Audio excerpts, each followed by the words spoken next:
Hey y'all, welcome to the Southern Appalachian Herbal Podcast.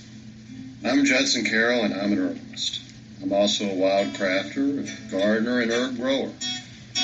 I'm coming to you from high atop the beautiful Blue Ridge Mountains of North Carolina, just a stone's throw from the Tennessee line, overlooking the Pisgah National Forest, absolutely surrounded by the bounty of God's green earth.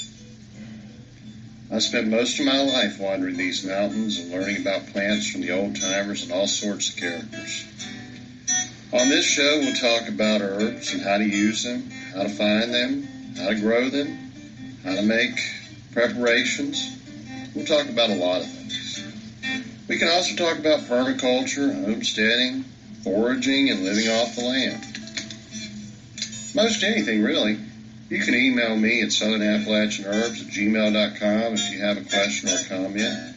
You can also contact me through the Grow Network, where I'm a regular contributor and a moderator for the forums. And my blog is, of course, Southern Appalachian Herbs at blogspot.com. All right, y'all. I'm going to sit my guitar down and let's talk about herbs.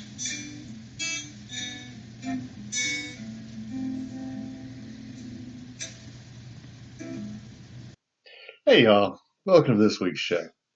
Boy, it has been a busy week around here. We actually got, I think, 4 sunny days in a row. That is the first time that has happened in my area of the mountains since probably April or early May. So, all that yard work I've been putting off and some work in the garden and everything, I just had to get right at it. I mean, vines were taking over, my potato plants are rotten, the grass was knee high, and so worked hard. Actually found a really nice little patch of lobelia.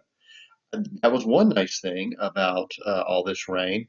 Lobelia really likes shade, partial shade. It doesn't want some sun. It does very well though in partial shade with very rich soil full of rotten matter and plenty of water. Now, it doesn't necessarily like wet feet. It doesn't want standing water, but tons of humus, tons of mulch.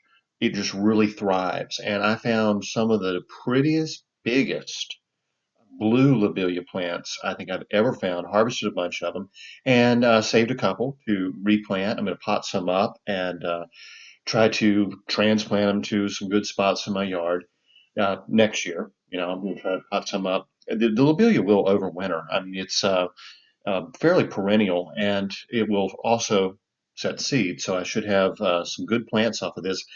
I am thinking this was not our more common native Lobelia inflata, which has a light blue flower, but this is actually either Lobelia syphilitica or giant blue lobelia, which is also native and had a lot of use in early America. The name, as it indicates, the name syphilitica means it was actually used as a treatment for syphilis, as well as the normal uses of lobelia, also called Indian tobacco. It's a bronchodilator. It's also an emetic. If you take too much, it'll make you throw up. So it's actually useful as a like epicac to prevent poisoning and such.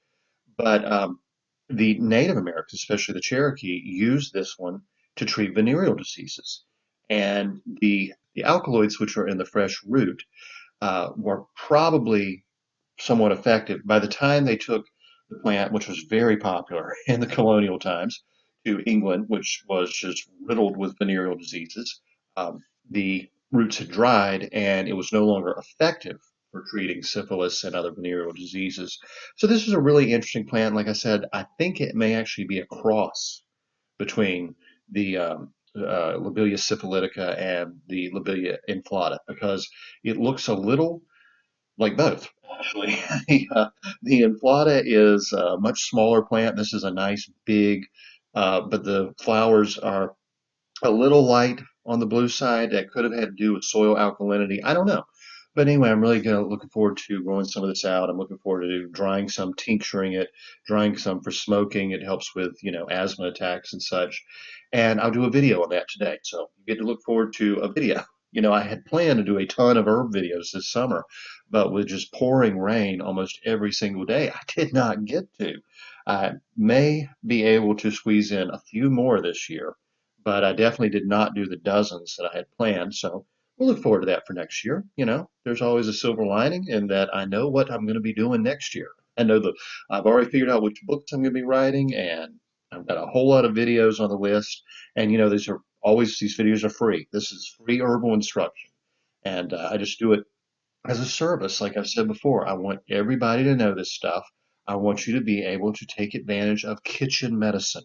Treat yourself and your family at home so you don't have to crowd the doctor's offices and take, dangerous drugs, pharmaceuticals, and stuff like the COVID vaccines, which are causing this huge rise in mortality. They are killing people because we were forced, or I wasn't, I never got vaccinated and never will. I actually had COVID. Having COVID, having recovered from natural COVID, gives me a higher immunity than people who are vaccinated. People that have had the vaccine and all the boosters are the ones going to the hospital now and dying. They are having higher mortality rates than the unvaccinated. Okay? I cannot stress enough that our government screwed everything up and we were lied to, and we're still being lied to. And if that is not reason enough, and don't take my word for it, don't take my word for it. Start with Dr. Robert Malone. Start with Naomi Wolf. Okay, she's Dr. Naomi Wolf. She's actually a PhD in English, so I don't consider, I know people who've earned PhDs in non-medical fields and non-scientific fields feel that they have the right to be called a doctor. I think that's kind of silly myself. Sorry if I'm offending someone, but you know, chances are the next couple of years I'm going to earn a PhD in in theology, and really I'm excited about kind of getting back into school. And this distance learning. It's actually I prefer distance learning. I'm more of an autodidact, a self teacher, than I like classes. Um, well, for one thing, I'm not putting on a mask and sitting in a classroom. Okay, any school that's still requiring masks and vaccines loses all credibility in my judgment, because now even the CDC says masks are useless, just like Fauci said in the beginning, masks are useless, and the vaccines are killing people. So anyway, once I get my PhD in theology, I hardly think, and I know I'm not going to call myself Dr. Carroll. I may write title down as, Judson Carroll, PhD, whatever. But I am not, and that would only be in a book that was actually related to a theological subject. But I'm not going to call myself Dr. Carroll. And if someone calls me Dr. Carroll, I'm going to say, wait a minute, wait a minute. I'm not a physician. I have a degree in theology, so I can tell you all about that, but don't call me a doctor. Anyway, and yes, I know Latin, where doctor comes from, being, speaking Latin fairly fluently. Well, reading and writing Latin fairly fluently. No one really speaks it all that well, especially someone with a thick Southern accent. But anyway, doctor comes from the Latin word to teach, doceo, doceo. So someone who is a doctor is actually someone who's very learned, or someone who's a teacher. That's actually what it means. It doesn't mean physician, by the way. So, with all this rain and everything, I've been able to get a little fishing in, and it just the schedule has been really different, and the garden has been really different. I mean, from the vegetables to the herbs, we have heavy clay soil in the mountains, heavy, heavy clay soil, and with this much rain, I've had to combat rot like you would not believe. But everybody's kind of getting hit with it, and you plan ahead and you plant more than you need, and you put things in at different seasons. So if one doesn't work out, you got some more coming in a little bit later. That's all part of being, resilient.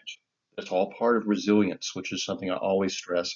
And it's also good to patronize farmers in your community that do things the right way, that are in a different microclimate.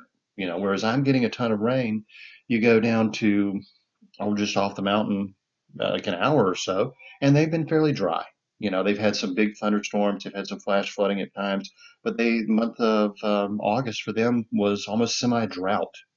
So anyway, I stopped into a produce place and I was getting some good okra because I love okra and some tomatoes and cucumbers and all that. And I was talking with a guy, and we were just talking weather and everything. And he said, well, he realized, one, I like food, two, I like produce, and three, I'm the kind of guy that's not going to worry about blemished produce. I actually don't want everything to look perfect, all, artificially ripened and waxed up and shiny in a grocery store. I want real food. And so he's like, I got a bunch of tomatoes that got spots on them and they won't sell. Would you like to have some? I'm like, yeah, how many you want? I mean, how many you got, right? He's like, a few bushels. I'm like, yeah, of course. I'll take them, but let me buy some more cucumbers and okra and everything. That's the way things are supposed to work. You give me something and I give back to you in return. That's what keeps our small businesses in business. That's what keeps our small farmers thriving. You don't take advantage of someone in that situation. So I ended up with a ton of tomatoes, and man, have I been eating tomatoes. I mean, from the sauce I discussed with you last week to, okra and tomato. I mean, if you're not from the South, I'm sorry. If you have never experienced a plate of buttered rice. I come from a rice country. The growing of rice began in the Carolinas. It was actually a Spanish ship that got into trouble off the coast of somewhere around Charleston or Georgetown, South Carolina. And at the time, the English and the Spanish were off and on at war, definitely fighting over the colonies. And so it was really controversial for the English colonists there in South Carolina to save the Spanish ship. But they were Christian people and they went out and they saved the captain and his crew and everything. And out of gratitude, that ship captain gave them a box of rice and told them how to grow it. Spain had literal dominance over the rice market at the time. The actions of that ship captain, had they been known by the government, the king of Spain, he would have been charged with treason and killed. So this was a very important event in the New World. Okay, we often think of exports from the early Americas as, well, if you know your history, definitely furs. Fur trapping was what really opened up New England. But then, sassafras and tobacco and cotton and indigo later on. Rice was huge. I recently was looking at a British cookbook. This is an English cookbook from, I cannot remember the date. It was somewhere around the mid 1600s. Could have been late 1600s, but I think it was more like mid 1600s. And the guy is just effusive. I mean, he is just raving about the quality of the rice coming out of the English colonies in North and South Carolina. Before that time, rice had been something only for the wealthy.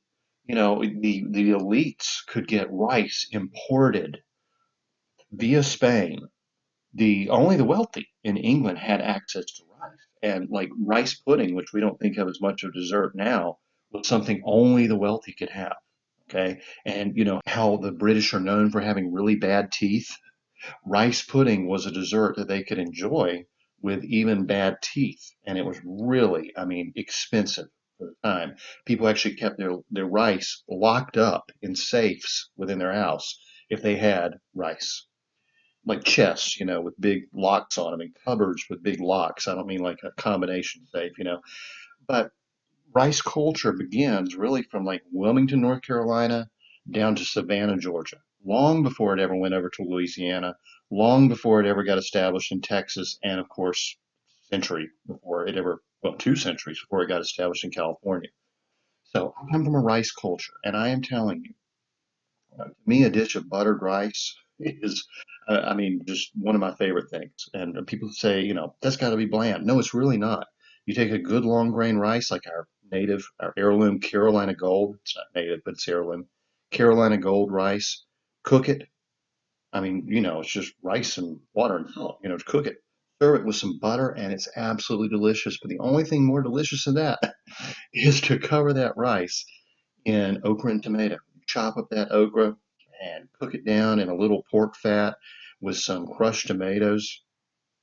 salt and pepper. You can throw some, hot green peppers in there if you like, but it really just kind of keep it simple. Serve that over rice with a nice juicy pork chop, and I mean that is one of the best meals.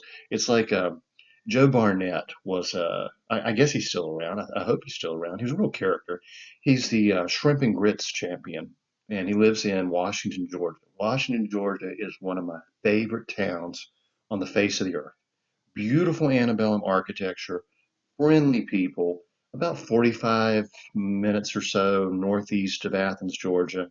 And I mean, several times I was looking at property there, really considering moving to Washington, Georgia, and you couldn't pick a better spot really on the face of the earth as far as beauty and nature and all kinds of farms and hunting and fishing opportunities up around like Elberton up on the lake and the river, and just great people and good food. Well, Joe Barnett said, they say you only live once, but if you're from the South and you do it right, once is good enough.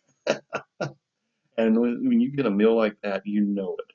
And I mean, just now I had a big old plate of spaghetti sauce and marinara sauce made from those tomatoes. Oh, so good. In the mountains of North Carolina, where I grew up, especially in like the late 70s through early 90s, tons of Italians that moved into that area. Um, one of my good friends, a chef that I learned a lot from, was actually from Mont Blanc, Italy. He had been the chef on the actual Love Boat, and he opened up a little restaurant just a few miles from my house, and I got to learn from him. Sicilian guy, and was one of the ones that taught me to make pizza. One of my mother's good friends was Italian American from upstate New York, and she learned to make marinara sauce from her. She taught it to me. You never need to buy sauce in a jar. Please don't ever buy spaghetti sauce in a jar. It is so easy. Put a little olive oil in a pan, put in some finely chopped or sliced onions, let them sweat down a little bit. Put in your garlic, crushed garlic and chopped when the onions become translucent because garlic will burn, right? That's it. Put in your crushed tomatoes on top of that, salt and pepper, basil and oregano, season to taste. That is how simple and it is, and that's so much better than anything you're ever going to buy in a jar or a can. And it's inexpensive, especially if you have your own garden. And if you want to make a meat sauce with that, simply add some ground beef.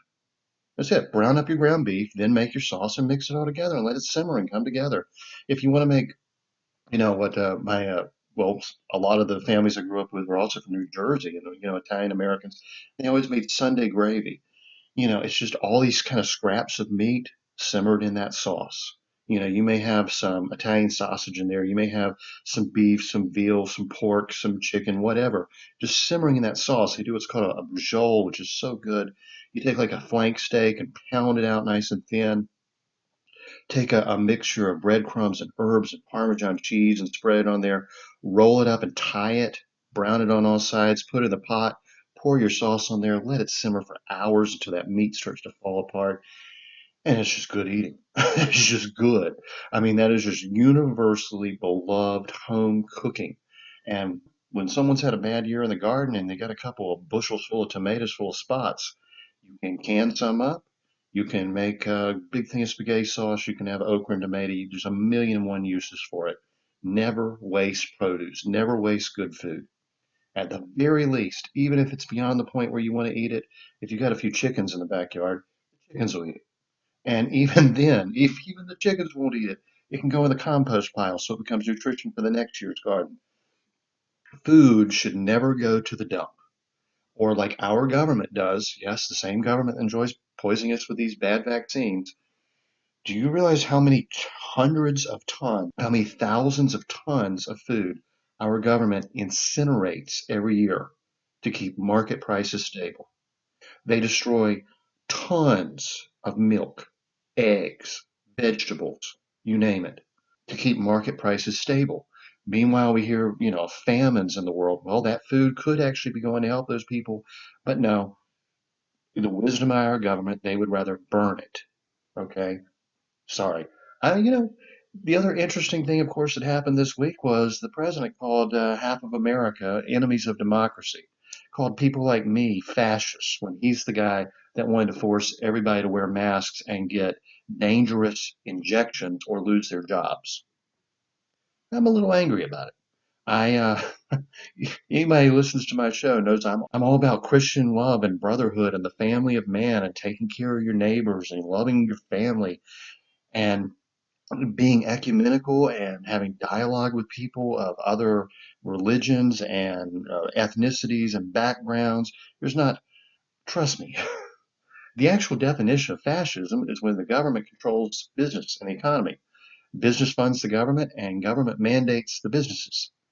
I'm about as far away from being a fascist as one could possibly be, but this feckless, moronic, senile dictator got up there with a blood red background and two Marines standing up there, like some kind of imitation, some kind of Mel Brooks imitation of Hitler.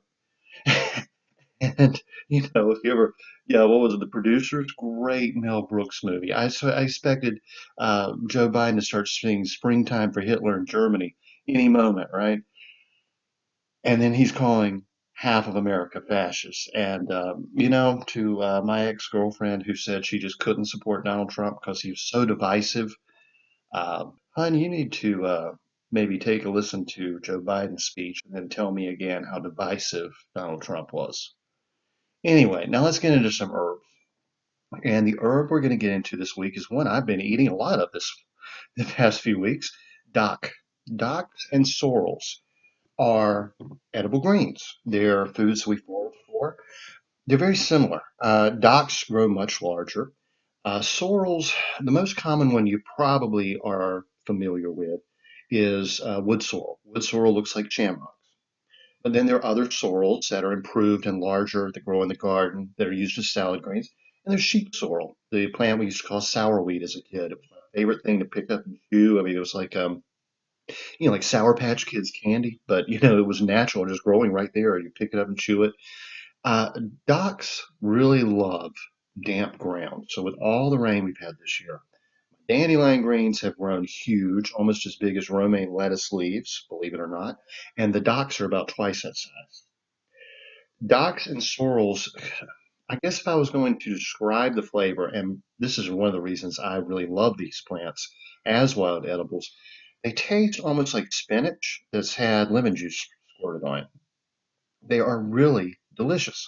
A lot of times, like when I'm fishing or something, and yeah, especially fishing for trout, because trout's very mild in flavor. You really want some citrus with it, and I don't usually take lemons with me, when I'm going uh, fishing. And if I'm going to cook up something, by the stream, I might if I go camping, I might throw a lemon in the bag and an onion, But if you can get some wood sorrel or another good lemony tasting sorrel or dock and cook your trout with it, the trout tastes as if you put lemon juice on it. So salt and pepper and some of these greens, and you're good to go. These are really very, very good for you, and they have a history of use in medicine going back several thousand years. Hippocrates, the father of medicine, right? He wrote of dock as lapithum. Theophrastus, another ancient Greek herbalist and physician, also wrote as dock as lapithum. This was probably the yellow dock. Yellow dock is the one with the most historical documentation of use in medicine because the root was used as a medicinal bitter herb. The leaves, are sour. The leaves are what we call antiscorbutic, which means they have vitamin C, which helps prevent scurvy and such. These were essential greens in the ancient world for keeping a person healthy, keeping their immune system strong. And the root is a good digestive bitter, a good medicinal bitter herb. Um, Pliny the Elder actually was the first one to document the use of dock to prevent scurvy. Now you think about that. When going back to early America, when the British colonies, places that England had, founded and such in the Caribbean and throughout there, they used to say the sun never sets on England. They were everywhere in the world. English were known as limeys. They were known as limeys because they carried limes to prevent scurvy. Scurvy was the biggest problem, probably the biggest threat they had, other than venereal disease, their Royal British Navy. And going back to more than, well, I mean, going back thousands of years before then, here the ancient Greeks were discussing how to use docks to prevent scurvy. Medicine had not advanced really to the point of understanding the role of vitamins until hundreds of years after the British were called limeys. But people knew that sour flavor. They didn't know it was vitamin C, but they knew that sour flavor had something in it that would help prevent scurvy, which is a vitamin C deficiency, which can cause receding gums and really all sorts of health problems and even kill a person. You may have heard it's considered an urban legend. No one knows if it's really true or not, but I think every college student is told this at at some university somewhere there was a whole fraternity that started dropping like flies from scurvy, and they when they figured out that it was actually scurvy, they found they had been living on nothing but beer and pizza. It's sort of like an urban legend to tell you, to eat your greens and have some lemonade occasionally, I guess. At least put a slice of lemon, with your cerveza. But so, uh, like I said, this was known in the ancient world, and Dioscorides is actually the one who wrote about it mostly. I mean, he was the one that wrote the most about most of the herbs we use, and he called it rumex. Now, if you look at the Latin name, it is rumex, Rumex. So this is, how common and official an herb the docks and sorrels have been in herbal medicine for as long as we have written record. And yet, just like dandelion, just like plantain, just like so many of our best medicinal herbs like mullein, etc., in our modern era, docks and sorrels are looked at as simply weeds. People spend fortunes on chemicals trying to kill them, probably end up giving themselves cancer from herbicides and such, when these plants our ancestors knew were incredibly useful. And again, this is one that crosses many continents.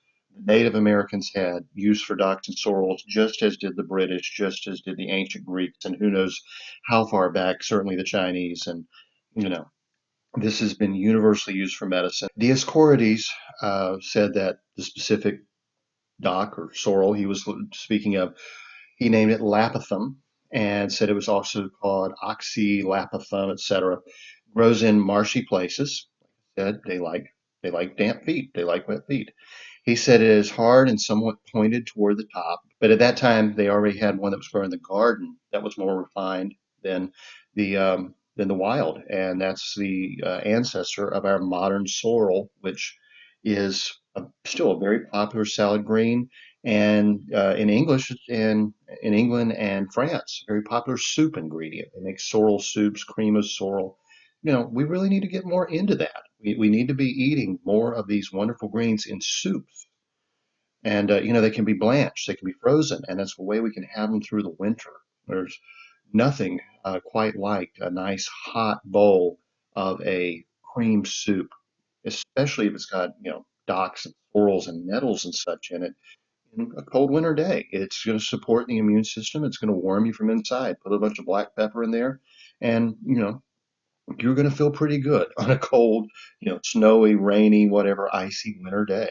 He said that the leaves applied raw as a poultice with rosaceum, that's rose, or saffron, um, could help reduce tumors essentially, and various skin ulcers and different things. He said the seed taken in a drink of water or wine was good for dysentery, abdominal afflictions, and scorpion stings, believe it or not, and a nauseous stomach. He said, if someone drinks it beforehand, he shall have no hurt when struck by a scorpion. That is really interesting. And again, I have absolutely no evidence to back that up. But the root or the seed, and actually in this case, of the dox was included in that mixture called theriac, which was a universal remedy for all poisons. Went through, many changes over the centuries, and it is still included in the Swedish bitters. He said that the roots boiled with vinegar or applied raw as a poultice would cure leprosy. I'm assuming he means the effects of the leprosy on the skin. I don't think it would actually cure the disease, but he's talking more of the dermatological symptoms, essentially. But also impetigo, which is a skin infection, good for rough nails. A decoction of sorrel applied with hot cloths and mixed with a bath relieves itchiness. Sorrel, as I've mentioned, the root is bitter. It's one of those liver tonic herbs. And as I discussed last week with dandelion, the liver and the skin are very closely related. When something soothes the liver, it often soothes the skin. And in this case, he's actually using the sorrel decoction or tea topically. You would also take it internally. And this is really one of the most ancient remedies that has been used by many cultures who are not communicating for conditions such as eczema and other dermatological itchy skin issues. Said boiled. He said it lessens the earache and toothache used as a rinse with liquid from sorrel boiled in wine. Boiled in wine and applied, they dissolve the scrofulous tumors, those are glandular swellings, essentially, goiters, and let's see, the decoction boiled in vinegar would reduce inflammation of the spleen. Now, this is another interesting bit of folklore. He said some use the root as an amulet. That means hanging the root around the neck for a goiter. I can't imagine that had any effect at all. But in ancient Greece, it was thought to help quite a bit. Pounded into small pieces and applied, they also stop women's flows. That's excessive menstruation, essentially. Boiled with wine and taken as a drink, they help jaundice, break stones in the bladder, draw out the menstrual flow, so they can also help stimulate menstruation and help those touched by scorpions. So we're back to scorpions again. I am so glad we don't have scorpions where I live. I mean, this things freak me out. I'm just telling you, scorpions freak me out. Um, we have some poisonous spiders. We have the brown recluse and all that. We really don't have poisonous snakes at my elevation. In fact, again, in the wisdom of our government, they decided a few years ago, I guess it's been more than 10 years ago now, that we needed to have some rattlesnakes in our area. Um, Apparently, they didn't do their research enough to realize that the rattlesnakes could not handle the cold at my elevation. They release thousands of poisonous rattlesnakes right out on the trails where tourists come and hike, like the thousands and tens of thousands of tourists that are up here right now for the Labor Day weekend. I was on one of the most popular trails near Blowing Rock, North Carolina. If you've ever been there, you know the Bass Lake Trail at Cone Manor. Everybody walks there. I mean, they have horse trails. This is one of those where it's like really too crowded to even want to go there most times. A lot of people walk their dogs. They go there to be seen, or they go to but really the fall foliage, the color, incredible deep orange and red and yellow colors of the leaves reflected on that lake is really something you should see at least once in your life. So I'm out walking my dog around the lake one day, midweek, and it wasn't too crowded. It was all right. And I get to right where they have the little fish hatchery, and there's a little creek that comes right into the fish hatchery, and there's a big old diamondback rattlesnake coiled up right there about I'm going to say 10 yards from the trail where kids are running around and playing and getting in the grass. And I don't know what these people were thinking. One, we're very fortunate if some of those rattlesnakes did not bite people and kill our tourists that our economy thrives on, or the horses, the whole equestrian thing, which is also a huge part of the economy up here. But those snakes did not live through the winter. All those snakes they put out froze to death and died in the first year. Now, I don't know how many hundreds of thousands, millions of dollars it took to release poisonous rattlesnakes on public trails in the mountains of North Carolina, but that was pretty darn dumb, in my opinion. Yeah, I mean, they could have gone down the elevation just a little bit. They could have gone over into Tennessee. They could have probably gone down into like Lenore and Hickory, and those snakes would have been just fine. But maybe they didn't have a shortage of snakes down there. I have no idea. Anyway, my gosh. I know what my grandfather used to say about bureaucrats, pointy-headed intellectuals. Let's just say some people have a lot of education and no common sense. Well, getting back to the topic at hand, which is Dr. Sorrels, uh, again, these became part of the official monastic medicine. Benedictines, as they spread their monasteries and their hospitals through Europe. By the time we get to St. Hildegard von Bingen in late 1000s, around 1100, in her classic Physica, she wrote of docs. She recommended using black dock for one who has lost his sense of intelligence or who is out of his mind. St. Hildegard was not only the greatest herbalist of her time, much of what she's written, even though we still don't understand it, has been proven effective throughout the centuries. And someday, I firmly believe, we're going to find out that her cures, her understanding of disease was probably, she said it was given to her, the information was given her by the voice of the living light. She was not trained in herbal medicine. She was spoken to by angels and apparently God himself. She had many visions, and I think we're going to find out that her system of herbal medicine is far more powerful than anything we can really understand, especially in this day and age where we don't seem to realize there is anything other than what we can see under a microscope. Said that white dock is stronger than black dock and better for such mental issues, but it is also useful to bring on delayed menses when infused in oil and applied to the abdomen topically. She did not find sorrel to be useful as food or medicine. She said sorrel was cold and she didn't like it. She only liked the docks. She had an interesting taste in food, and oftentimes food was medicine in her system. And there were, certain foods that she would recommend for healthy people, but not for sick people. There were foods she would recommend for sick people, but not for healthy people. And then there was foods that she just, did not like at all. And who knows if that was for a medicinal reason or if it was simply a matter of her own personal taste. One never knows when it comes to food. But continuing through the tradition of the monastic medicine and German folk medicine, Brother Aloysius used Rumex acetosa for stomach and chest complaints, scurvy as a diuretic and to stimulate the appetite. He recommended Rumex crispus for skin complaints and eczema and as a depurative, which means a purifying and detoxifying agent. So, could we assume perhaps that the mental disturbances that St. Hildegard was referring to could have been due to toxicity, and that the docs cleansed the lymphatic system, the blood, etc.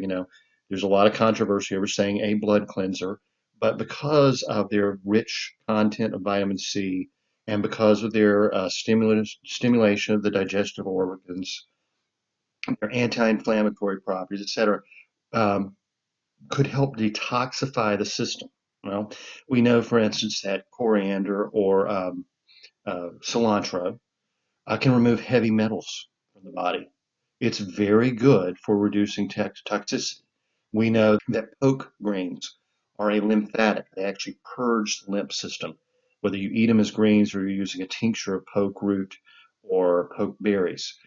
Could it be, perhaps, that St. Hildegard was seeing a detoxifying property in in the Doxin sorrels that may have been removing um, toxins from the body and helping people be restored to their normal state of mind? I think that's probably the case, but you always have to remember that with St. Hildegard's system of medicine, there's both a spiritual and a physical element. So to focus on the physical only really does an injustice to her entire system of medicine. But in my mind, I'm going to look at it and say, You know, we know that toxicity of various from various causes. You know, whether it's heavy metals, whether it's breathing in a lot of smoke, whether it's solvents that have affected the liver, et cetera, can manifest in many ways. They can cause mental confusion. They can also cause eczema and psoriasis and such. And here we have an herb, dock, which is recommended for eczema and psoriasis, for tonifying, reducing inflammation in the liver and other organs, digestive organs. And told that it can help with some kind of mental confusion, or as she said it, uh, one who has lost his sense of intelligence or is out of his mind. Okay. I don't say I fully understand it, but I can see, perhaps I can see where she was coming from. And, you know, again, this plant that we look at as an annoying weed in our lawn may actually have some really powerful uses. Now, in the tradition of the Ashkenazi Jews, Dietrich Cohen and Adam Siegel, in their excellent book on the history of the herbal medicine of the Ashkenazi Jews, states that they made a drink of the fresh plant mixed with milk for coughs, chest ailments, asthma, and other complaints. A decoction of the plant, including the flowers, was used for coughs and colds. Well, why might that be? Well, it's very high in vitamin C, and we know high vitamin C helps support the immune system. Gerard listed several varieties of docks, and he even had one that he said was the dock called sorrel. And this was, late 1500s England.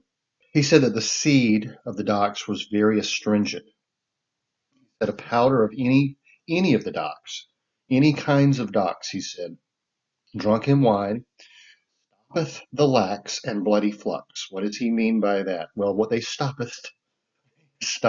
diarrhea and dysentery, ease the pains of the stomach. He said the roots boiled till they be very soft and stamped with barrow's grease. I don't know what a barrow is. This is some sort of natural animal fat and made into an ointment, helped with the itch and all kinds of scurvy, scabs, and manginess. And for the same purpose, it shall be necessary to boil them in water, and the party to be bathed and rubbed there within. So, again, we're seeing a decoction of the docks used for eczema, and he includes scurvy and manginess. Scurvy scabs, the scabs that were actually caused by the scurvy. By the time we get to Culpeper in the 1600s, apparently docks were so commonly harvested in the wild and grown in gardens for food that he assumed everybody would know just about everything there was to uh, identify a dock and use it as food. And so he wrote, actually, it's one of his most colorful entries on any of the plants. He said, many of these kinds are so well known that I shall not trouble you with a description of them.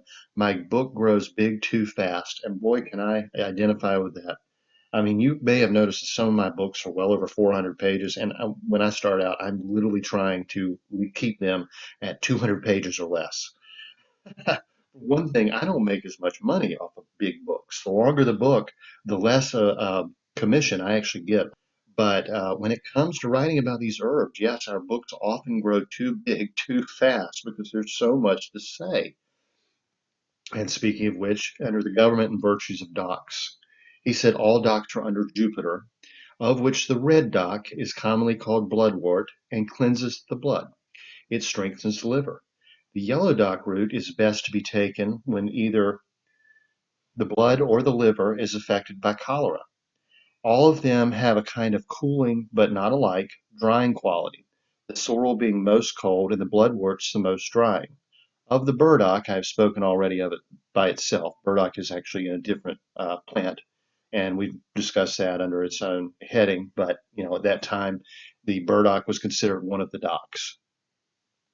The seed of The seed of most other kinds, whether the gardens or the field, do stay the lasts and fluxes. Again, we're talking diarrhea and dysentery and such.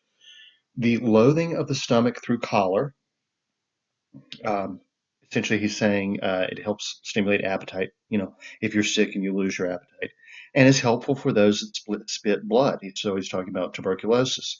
The roots boiled in vinegar helpeth the itch and scabs and breaking out of the skin if it be bathed therewith. I mean, everybody to this point has recommended a decoction of the docks for eczema and other skin complaints, and Culpeper's no different. The distilled water of the herb and roots have the same virtue, and cleanseth the skin from freckles, morphew, and all other spots and discolorings therein. And as I mentioned last week, for some reason the English are very, or at least in the 15, 16, 1700s, were very concerned about freckles. They wanted that pure white, pale, pallid English skin. Okay, I happen to like freckles myself, but then again, I'm, half Irish. All the docks being boiled with meat make it boil sooner. I don't know how that could be, but he thought it would make the water boil faster or the meat cook faster. I don't know. He said the bloodwort is exceedingly strengthening to the liver and produces good blood, being as wholesome a pot herb as any that groweth in the garden. Yet such is the nicety of our time, forsooth, that women will not put it into a pot because it makes the pottage black. Pride and ignorance, a couple of monsters in the creation, preferring nicety before health.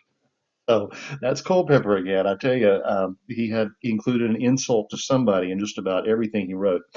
He was saying that women at the time would not cook docks and sorrels, even though they were incredibly healthy and tasty and all that, because it would turn their cookware black. And that was due to pride and ignorance. So anyway, John Kehoe of the Irish tradition, writing in the Herbarium Hibernicum, also known as an Irish herbal, in the 1700s, he listed, I think, three docks. He had a sharp pointed dock, a great water dock, and a garden dock. He said of the pointed dock, the roots made into an ointment with tobacco are a great cure for itchy or scabby skin. A decoction of the roots in ale or whey, taken internally, is an excellent cure for any scurvy. The seed is useful for stopping all hemorrhages or flow of blood. Of the great water dock, he said it was good against scurvy, ulcers of the mouth and gums, and all kinds of flow. He's talking, usually menstrual bleeding, but it could also be, the tubercle, spitting of the blood. And garden dock, he said, is somewhat purgative. It removes obstructions and is beneficial for the liver and spleen. So he was saying it has laxative qualities and was good for the liver and the spleen. In the 1930s, Miss Grieve wrote in A Modern Herbal. She mentions several types of dock, and she mentions patience dock, which is Rumex alpinus, which means it grows in the mountains, was first identified in the Alps. She said the long, stout root was also formerly used medicinally for its slight astringent qualities. It was considered good for jaundice. It has a gentle laxative action, and there are about 10 or 11 kinds of native docks. Another one she mentioned was round leaf dock, which is Rumex obtusifolius. She said the leaves are often applied as a rustic remedy for burns and scalds and used for dressing blisters, also a popular cure for nettle stings. And she includes a little rhyme that children were taught in her era: nettle in, dock out, dock in, nettle out, dock rub, nettle out. She said the origin of this saying is to suggest that the dock would cure the stinging nettles. The dock would ease the pain, the irritation of stinging nettles. And you often find dock and nettles growing very near each other, and that's something in herbal medicine we often see, whether it's a matter of legend or folklore, or it really is representation of the divine plan of God being very kind to his creation, that we often find jewelweed or touch-me-nots growing beside poison ivy. Jewelweed and touch-me-nots rubbed on the skin can prevent you from getting poison ivy, and or it's the very best thing to soothe the poison ivy rash. Well, nettles and docks often grow together, and it has been believed over time that the very purpose for that is so that you could use the dock, rub it on there after being stung by the nettle to take the sting out of the nettle irritation. Those are, if nothing else, a very interesting concept. And of the round leaf dock, she said a tea made from the root was formerly given for the cure of boils. The plant is frequently called butter dock because its cool leaves have often been used in the country for wrapping up butter for the market. The sharp pointed dock she identified as Rumex acetus, I guess, Acetus, and that would mean it's acidic. It has that lemony flavor. She said the root has been used in drinks and decoctions for scurvy, as well as a general blood cleanser, and employed outwardly for cutaneous eruptions, it's skin eruptions essentially, in the form of an ointment made by beating it up with lard. That kind of goes back to what Gerard was saying about combining it with an animal fat and using it as an ointment. She said both the round-leaved dock and the sharp-leaved dock, together with the bloody vein dock, which is Rumex sanguinus, which is very conspicuous on account of its veins, and that's true. You will still see bloody dock in gardens as an ornamental, and it's been improved, they say, made a little more tender and a little tastier for a very popular salad green. She said, uh, make respectively with their astringent roots a useful infusion against bleeding and fluxes. Also with their leaves, a decoction curative of several chronic skin diseases. So, that is one of those plants you can grow in your garden for both food and medicine. And it's actually a very pretty ornamental. If you're living in a POA or something, a property owner association, and you're limited in what you can grow, some of that bloody dock is going to look really pretty as just a low leafy plant. You can have it in there with your hostas and such. No one's going to think a thing of it. They're probably just going to stop and ask you what that really strikingly pretty plant is, and that's bloody dock. The yellow dock, which is Rumex crispus, as I said, this is the one that's most used medicinally. She said is applicable to all purposes for which the other species are used, but that the root has a laxative, alterative, and mildly tonic action. An alterative is essentially like a tonic.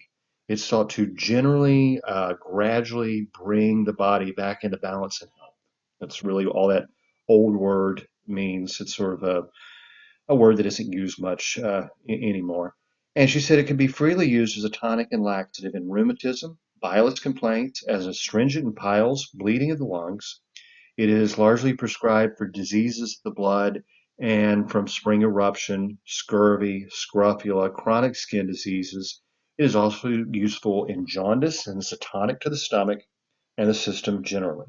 It has an action on the bowels very similar to that of rhubarb, being perhaps a little less active, but operating without pain or uneasiness. Now, at that time, rhubarb was the most popular laxative in England. So, rhubarb, which we'll get into another day, was once one of the most prized and expensive imports from China. The English have traditionally boiled their vegetables to mush, had bad teeth, and really suffered from constipation. The English valued laxatives, just like I guess the Germans valued herbs for the heart and the French valued herbs for the liver. I mean, when you look at a culture, you can figure out a lot about their diet by looking, say, 300 years ago, what was the most expensive import? For the English, one of the most expensive imports of all was rhubarb, which we only think of as, something you put in a pie with strawberries, right? But they actually spent decades, if not a century, trying to figure out how to breed rhubarb that would grow in the damp, rainy, cool climate of England. And it eventually became one of their most important crops, actually.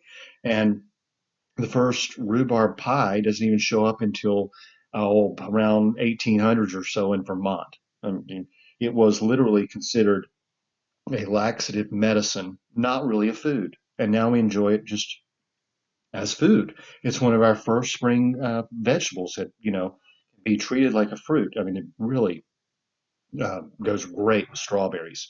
And the fact that the two are usually coming in at the same time, it's just like a no-brainer to combine rhubarb and strawberries in pies and jams, and it's really quite delicious, actually.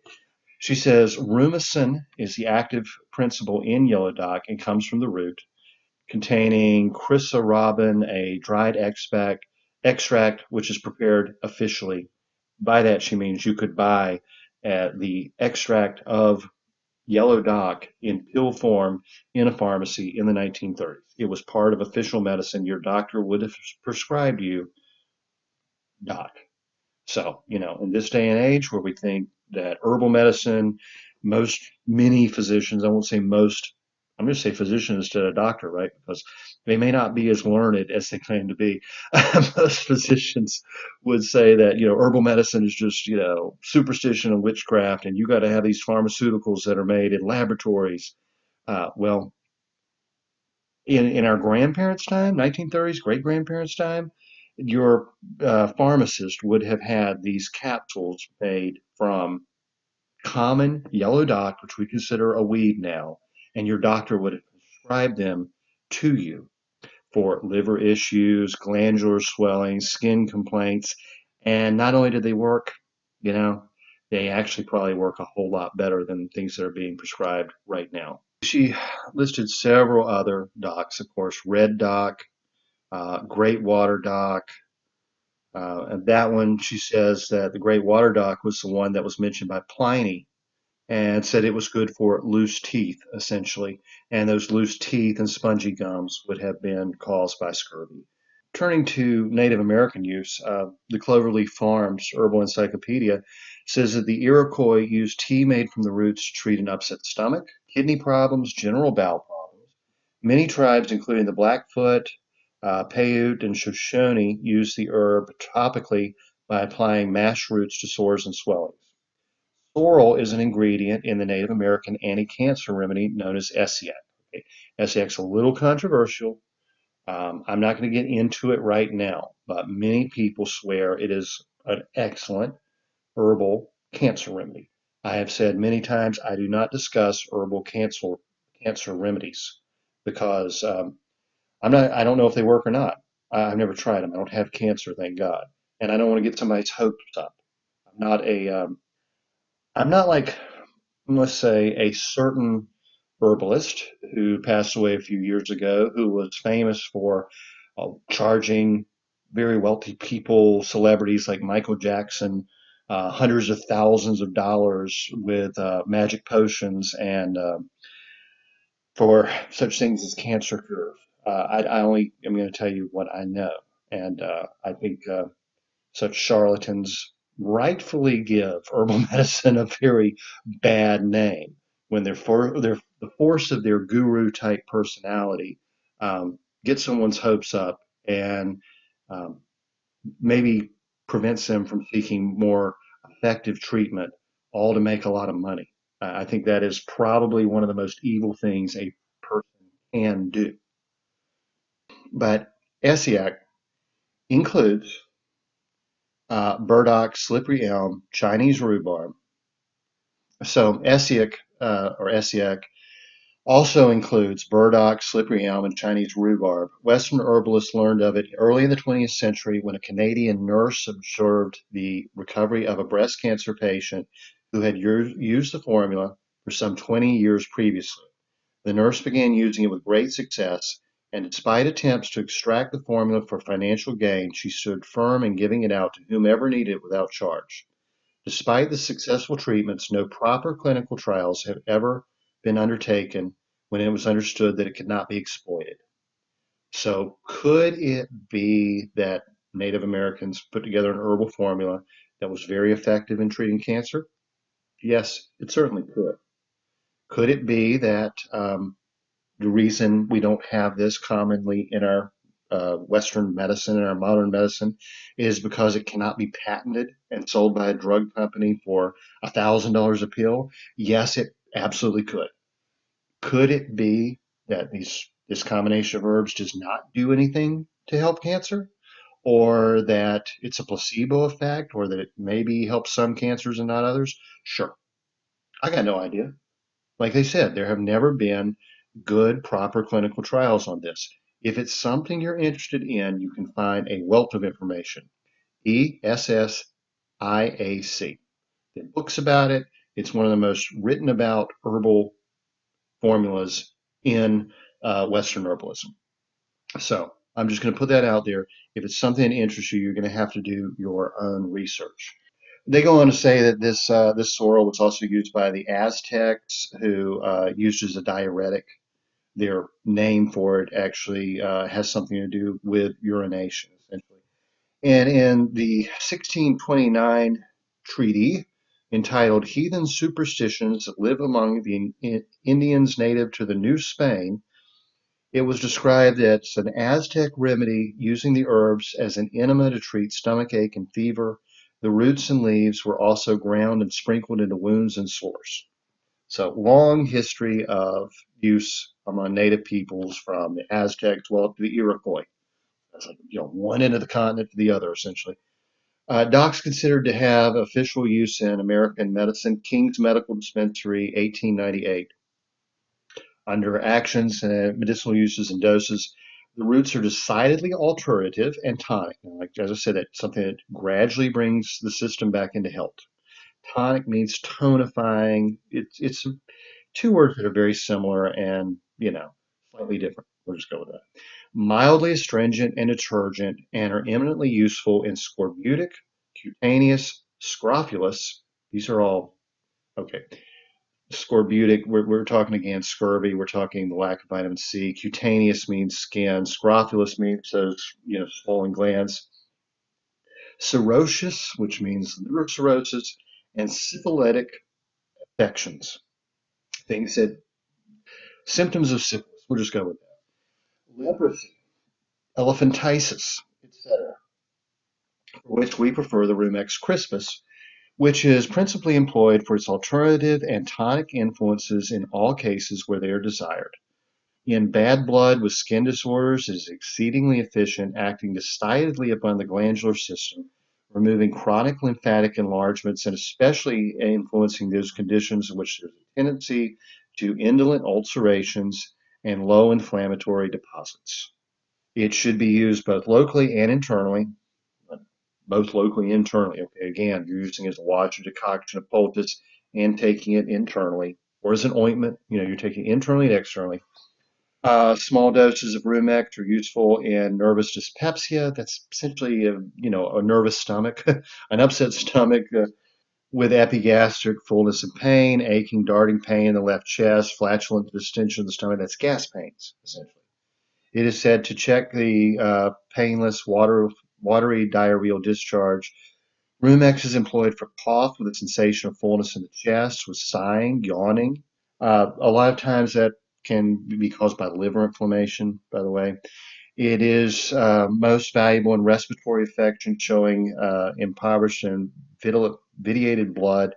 It means it's essentially a blood strengthener. It means, you're talking, it's a blood strengthener for low iron levels, essentially, anemia. Good for laryngeal, tracheal, and bronchocatarrh. That's congestion. That's congestion of the throat and bronchioles. And for chronic sore throat, summer coughs, dry and stubborn coughs. Fresh root bruised in cream or lard forms an excellent ointment for scrofulous or ulcers, etc. Again, we're talking all those skin conditions. So, that's a lot of uses. I hope I described them all well. Getting into the modern day, Plants for Future talks of Rumex crispus or curled dock. Curled dock is super common where I live. They said it has a long history of domestic herbal use. It is a gentle and safe laxative, less powerful than rhubarb. Okay. And we know where they got that from. They got that from Miss Grieve. It is useful in the treatment of mild constipation. The plant has a valuable cleansing property and is useful for a wide range of skin problems. All parts of the plants can be used, so the root is most active medicinally. The root is alterative, antiscorbutic, astringent, cholagogue, depurative, laxative, and mildly tonic. It used to be sold as a tonic and laxative. It can cause or relieve diarrhea according to the dose, harvest time, and relative concentrations of tannins, which are astringent, as well as anthraquinones, which is a laxative. It is used internally in the treatment of constipation, diarrhea, piles, bleeding in the lungs, various blood complaints, also chronic skin disorders, diseases. Externally, the root can be mashed and used as a poultice and salve, or dried and used as a dusting powder on sores, ulcers, wounds, and various other skin problems. The root has been used with positive effect to restrain the inroads made by cancer, being used as an alternative and tonic. They're talking about Esiac. Like I said, you're going to have to look that up on your own and figure it out for yourself. The root is harvested in the early spring and dried for later use. Best used fresh, though.